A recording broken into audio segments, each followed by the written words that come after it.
हरे कृष्णा। तो अभी हम भगवद गीता के 17वें अध्याय के अंतर्गत श्लोक संख्या 4 पर विचार करेंगे। यजन्ते सात्विका देवान् यक्ष रक्षांसि राजसा प्रेतान् भूतगणांश्चान्ये यजन्ते तामसा जना। तो यहाँ पर भगवान कह रहे हैं यजन्ते सात्विका देवान्, जो सात्विक स्वभाव के लोग होते हैं वे देवताओं की पूजा करते हैं।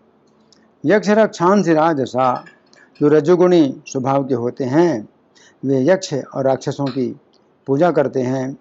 प्रेतान भूत गणांश चान्य यजन्ते तामसा जना, और जो अन्य तामसी लोग होते हैं, तमोगुणी लोग होते हैं, वे प्रेत और भूतों की पूजा करते हैं। अब हम सुनेंगे प्रभुपाद तात्पर्य में क्या लिखते हैं। श्रील प्रभुपाद की जय। इस श्लोक में भगवान विभिन्न बाहरी कर्मों के अनुसार पूजा करने वालों के प्रकार बता रहे हैं। शास्त्रों के आदेशानुसार केवल भगवान ही पूजनीय हैं, लेकिन जो शास्त्रों के आदेशों से अभिज्ञ नहीं या उन पर श्रद्धा नहीं रखते, वे अपनी गुण स्थिति के अनुसार विभिन्न वस्तुओं की पूजा करते हैं। जो लोग सतोगुणी हैं वे सामान्यतया देवताओं की पूजा करते हैं। इन देवताओं में ब्रह्मा, शिव तथा अन्य देवता यथा इंद्र, चंद्र तथा सूर्य सम्मिलित हैं। देवता कई हैं। सतोगुणी लोग किसी विशेष अभिप्राय से किसी विशेष देवता की पूजा करते हैं। इसी प्रकार जो रजोगुणी हैं वे यक्ष राक्षसों की पूजा करते हैं। हमें स्मरण है कि द्वितीय विश्व युद्ध के समय कलकत्ता का एक व्यक्ति हिटलर की पूजा करता था, क्योंकि भला हो उस युद्ध का उसने उसमें काले धंधे से प्रचुर धन संचित कर लिया था। इसी प्रकार जो रजोगुणी तथा तमोगुणी होते हैं वे सामान्यतया किसी प्रबल मनुष्य को ईश्वर के रूप में चुन लेते हैं। वे सोचते हैं कि कोई भी व्यक्ति ईश्वर की तरह पूजा जा सकता है और फल एक सा होगा।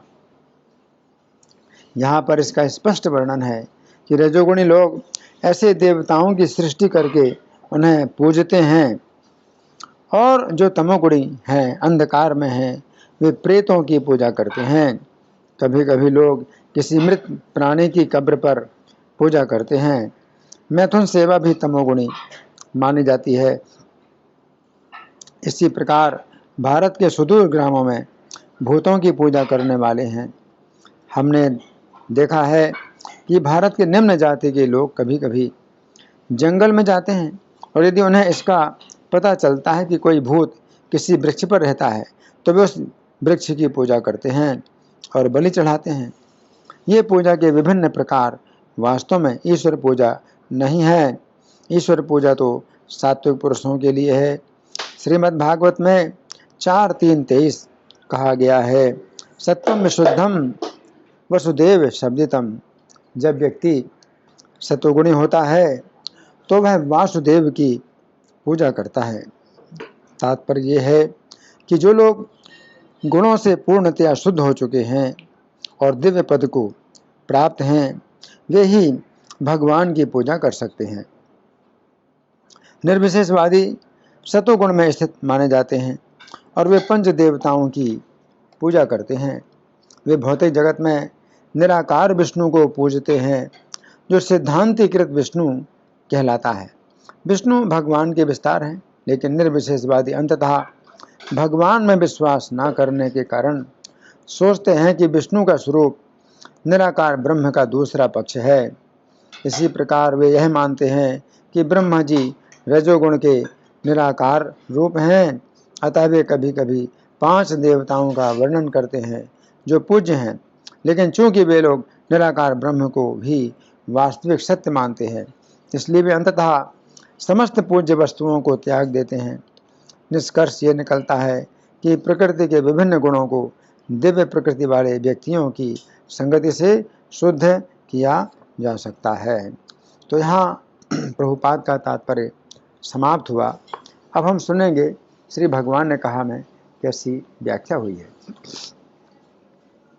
पिछले श्लोक में श्री कृष्ण ने कहा था कि जिस व्यक्ति की जिसके प्रति श्रद्धा होती है वह वैसा ही है। उस समय अर्जुन के मन में इस प्रकार की जिज्ञासा उत्पन्न हुई। यहाँ पर श्री कृष्ण ने कहा है कि जिस व्यक्ति की जिसके प्रति श्रद्धा होती है वो वैसा ही है। यदि ऐसी बात है तो प्रकृति के गुणों के अनुसार जिसकी जैसी श्रद्धा होती है उसके द्वारा किसका पूजन होता है। अंतर्यामी होने के कारण श्री कृष्ण अर्जुन के मन की जिज्ञासा को समझ गए। अतः उन्होंने इस श्लोक में बताया है कि सात्विक श्रद्धा वाले लोग देवताओं का, रजोगुणी श्रद्धा वाले लोग यक्षों और राक्षसों का तथा तमोगुणी श्रद्धा वाले लोग भूत प्रेतों का पूजन करते हैं। इस श्लोक में श्री कृष्ण की 3 अत्यंत महत्वपूर्ण शिक्षाएं हैं जिनकी हम क्रम पूर्वक चर्चा करेंगे। अब पहली अत्यंत महत्वपूर्ण शिक्षा, इस श्लोक की पहली शिक्षा के अनुसार शब्द हैं यजन्ते सात्विकाः देवान्, अर्थात सत्वगुणी लोग देवताओं का पूजन करते हैं। तो यहाँ पर श्री कृष्ण कह रहे हैं कि सात्विक लोग देवताओं की पूजा करते हैं। यहाँ पर श्री कृष्ण देवताओं की बात कर रहे हैं, किसी एक देवता की बात नहीं कर रहे हैं। यहाँ पर श्री कृष्ण देवान शब्द का प्रयोग कर रहे हैं। देवान शब्द का अर्थ एक देवता नहीं है बल्कि अनेक देवता अथवा सभी देवता हैं। ये बात समझने की है कि श्री कृष्ण ही सभी देवताओं के मूल अर्थात जड़ हैं। जिस प्रकार वृक्ष के मूल का सिंचन करने से संपूर्ण वृक्ष का सिंचन हो जाता है, उसी प्रकार श्री कृष्ण की पूजा करने से सभी देवताओं की पूजा होती है। भागवत 3:18-5 में हिरण्याक्ष ने श्री कृष्ण से कहा था कि यदि वह श्री कृष्ण की हत्या कर देगा तो सभी देवता उसी प्रकार नष्ट हो जाएंगे जिस प्रकार वृक्ष की जड़ नष्ट होने पर संपूर्ण वृक्ष नष्ट हो जाता है। हिरण्याक्ष ये बात तो अज्ञान से भरी हुई है कि वो श्री कृष्ण को नष्ट कर देगा, परंतु उसकी बात में एक ज्ञान भी है तथा वो ज्ञान है कि श्री कृष्ण सभी देवताओं के मूल हैं। इस बात से ये भी पता चलता है कि श्री कृष्ण की पूजा करने से ही संपूर्ण देवताओं की पूजा हो जाती है। जिस प्रकार मूल का सिंचन करने से संपूर्ण वृक्ष का सिंचन हो जाता है। इस बात से यह भी निष्कर्ष निकलता है कि जिस प्रकार वृक्ष के अलग अलग हिस्सों का सिंचन करने से ना तो संपूर्ण वृक्ष का सिंचन होता है तथा ना ही वृक्ष के किसी भी हिस्से का सिंचन होता है, उसी प्रकार अलग अलग देवताओं की पूजा करने से न तो संपूर्ण देवताओं की पूजा होती है तथा ना ही उन अलग अलग देवताओं की ही पूजा होती है।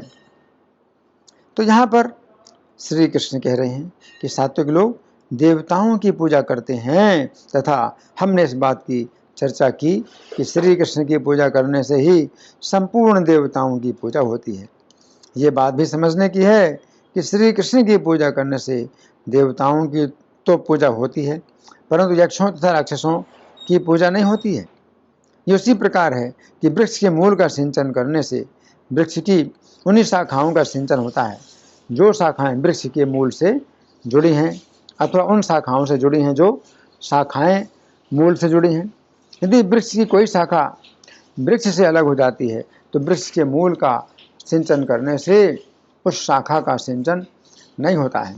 उसी प्रकार जो यक्ष तथा राक्षस श्री कृष्ण के विरोधी होते हैं या देवताओं के विरोधी होते हैं, उनकी पूजा श्री कृष्ण की पूजा करने से नहीं होती है। गीता 11:36 में कहा गया है कि श्री कृष्ण का कीर्तन करने से राक्षस लोग भयभीत होकर दिशाओं में भागते हैं। तो यहाँ पर श्री कृष्ण कह रहे हैं कि सात्विक लोग देवताओं की पूजा करते हैं तथा हमने इस बात की चर्चा की कि श्री कृष्ण की पूजा करने से संपूर्ण देवताओं की पूजा होती है, यक्षों तथा राक्षसों की पूजा नहीं होती है। यह भी समझने की बात है कि जिस प्रकार श्री कृष्ण की पूजा करने से यक्षों तथा राक्षसों की पूजा नहीं होती है, उसी प्रकार भूत प्रेतों की भी पूजा नहीं होती है, क्योंकि भूत प्रेत भी श्री कृष्ण से विमुख होते हैं। भागवत 10:6-27 से 29 तक में कहा गया है कि श्री कृष्ण के नाम ग्रहण करने से भूत प्रेत तथा पिशाच ये सभी भयभीत होकर भागते हैं। यदि वे नहीं भागेंगे तो नष्ट हो जाएंगे। तो यहाँ पर श्री कृष्ण कह रहे हैं कि सात्विक लोग देवताओं की पूजा करते हैं। यहाँ पर समझने की बात यह है कि सात्विक लोगों की श्रद्धा किसी देवता में नहीं होती है। ये लोग यदि किसी देवता की पूजा भी करते हैं तो उस देवता से किसी भौतिक कामना की पूर्ति नहीं चाहते हैं। ये लोग कर्तव्य की भावना से ही किसी देवता की पूजा करते हैं। गीता 17:11 में श्री कृष्ण कहते हैं कि सात्विक यज्ञ वो होता है जिसमें किसी देवता का पूजन करने की ही भावना से किया जाता है, किसी भौतिक कामना की पूर्ति के लिए नहीं किया जाता है। भागवत के 10वें स्कंध के अंतर्गत अध्याय संख्या 34 में वर्णन आता है कि ब्रज के नंद आदि गोप अंबिका वन में शिव पार्वती की पूजा करने के लिए गए तथा उन्होंने केवल इसी भाव से पूजा की कि उनकी पूजा करनी चाहिए। इस पूजा में किसी भी प्रकार की भौतिक कामना नहीं थी। तो यह पूजा भी यद्यपि देखने में लगती है कि किसी देवता की पूजा है, परंतु यह किसी भी देवता की पूजा नहीं है बल्कि श्री कृष्ण की पूजा है। तो इस पूजा के द्वारा भी श्री कृष्ण की पूजा होती है तथा फिर श्री कृष्ण की पूजा से संपूर्ण देवताओं की पूजा होती है। यहाँ पर समझने की बात यह है कि सात्विक लोगों के अंदर देवताओं के प्रति पूजा की भावना अवश्य होती है, परंतु श्रद्धा की भावना नहीं होती है कि वे जिस देवता की पूजा कर रहे हैं उस देवता की शरण लेंगे अथवा उस देवता से किसी प्रकार की रक्षा की आशा करेंगे। अब दूसरी अत्यंत महत्वपूर्ण शिक्षा, इस श्लोक की दूसरी शिक्षा के अनुसार शब्द हैं यक्ष रक्षांसी राजसाः, अर्थात रजोगुणी लोग यक्षों व राक्षसों की पूजा करते हैं। यहाँ पर श्री कृष्ण कह रहे हैं कि रजोगुणी लोग यक्षों तथा राक्षसों की पूजा करते हैं। इस श्लोक की पहली शिक्षा में श्री कृष्ण ने कहा था कि सात्विक लोग देवताओं की पूजा करते हैं। ये बात समझने की है कि देवता लोग श्री कृष्ण की भौतिक सृष्टि की व्यवस्था में कार्यरत हैं, इसलिए इन देवताओं में सत्वगुण की मात्रा अधिक होती है। तो पहली शिक्षा में श्री कृष्ण ने बताया था कि सात्विक लोग सत्वगुणी देवताओं की पूजा करते हैं। अब जहाँ तक यक्षों तथा राक्षसों की बात है, ये यक्ष तथा राक्षस लोग भोगों तथा ऐश्वर्य में लिप्त रहते हैं।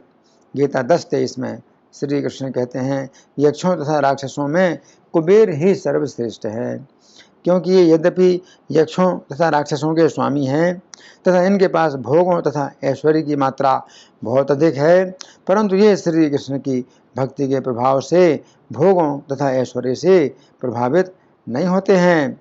अब चूंकि यक्ष तथा राक्षस लोग भोगों तथा ऐश्वर्य में आसक्त रहते हैं, इसलिए इन लोगों के अंदर रजोगुण की मात्रा अधिक होती है। तो दूसरी शिक्षा में श्री कृष्ण बता रहे हैं कि रजोगुणी लोग रजोगुणी यक्षों तथा राक्षसों की पूजा करते हैं। तो यहाँ पर श्री कृष्ण कह रहे हैं कि रजोगुणी लोग यक्षों तथा राक्षसों की पूजा करते हैं। इसका अर्थ है कि जो रजोगुणी मनुष्य हैं वे अपने रजोगुणी कर्मों के ही द्वारा यक्षों तथा राक्षसों की पूजा करते हैं।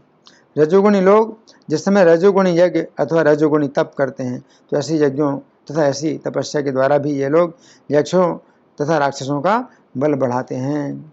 गीता 17:12 में श्री कृष्ण कहते हैं कि जो यज्ञ दिखावा करने के लिए किया जाता है वो यज्ञ रजोगुणी होता है, तथा गीता 17:18 में श्री कृष्ण कहते हैं कि जो तपस्या दिखावे के लिए की जाती है वो तपस्या रजोगुणी होती है। तो ऐसे रजोगुणी यज्ञों तथा ऐसी रजोगुणी तपस्या का फल व्यक्ति को ना प्राप्त होकर यक्षों तथा राक्षसों को प्राप्त होता है। इसीलिए यहाँ पर श्री कृष्ण कह रहे हैं कि रजोगुणी लोग यक्षों तथा राक्षसों की पूजा करते हैं। यहाँ पर श्री कृष्ण कह रहे हैं कि रजोगुणी लोग यक्षों तथा राक्षसों की पूजा करते हैं, तथा हमने चर्चा की थी कि रजोगुणी लोग अपने कर्मों के ही द्वारा इन रजोगुणी असुरों का बल बढ़ाते हैं।